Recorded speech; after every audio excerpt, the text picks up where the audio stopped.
wait. Okay, I don't really know how to start these. Most of these official recordings use those synthetic voices. Now these robotic ones. The ones you've probably heard me with the most. You're probably really heard me as a human version, if you think like that. Well, I stopped using them. It sounds depressing, and I did that for two reasons. One, they've had done. If they can learn voices, they can mimic voices, then why the hell does it matter? They can just mimic them anyway.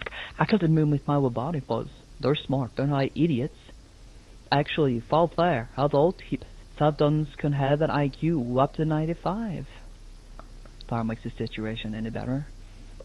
Anyways, and two, the official reports are garbage. Sorry, they are. We're documenting the possible extension of humanity, and half the files look like they were assembled in 10 minutes by somebody who wanted to go home early.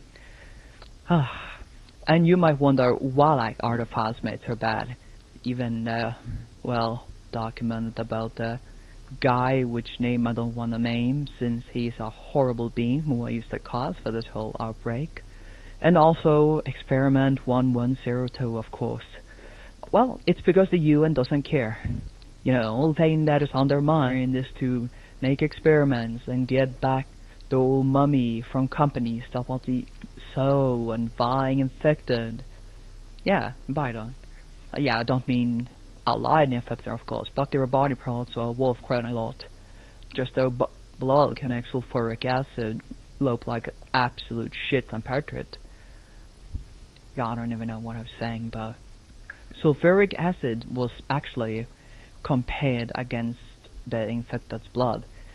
The infected with the weakest type of blood is the ruminant, even though it's the second worst infected and the most aggressive one. It's approximately 600 trillion times stronger than sulfuric acid. So, not really on the level as other super acids, but for the Banshee, it can go up to such big astronomical numbers that it can't even be written out. Not even with, well, simple numbers like a Godoplex.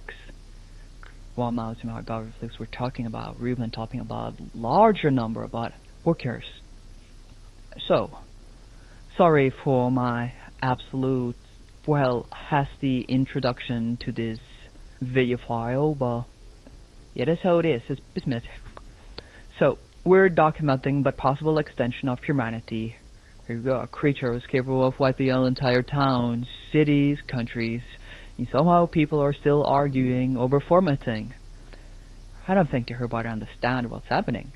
I don't think they understand how bad this is. So I made something.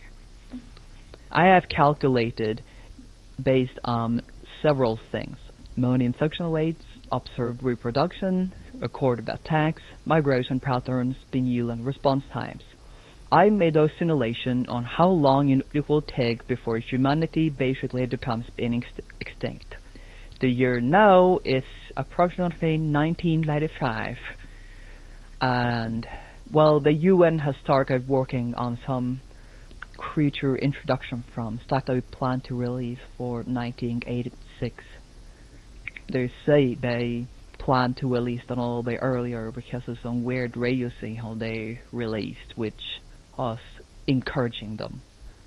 Surprised how not even the top researchers of this organization can even make them consider anything at all.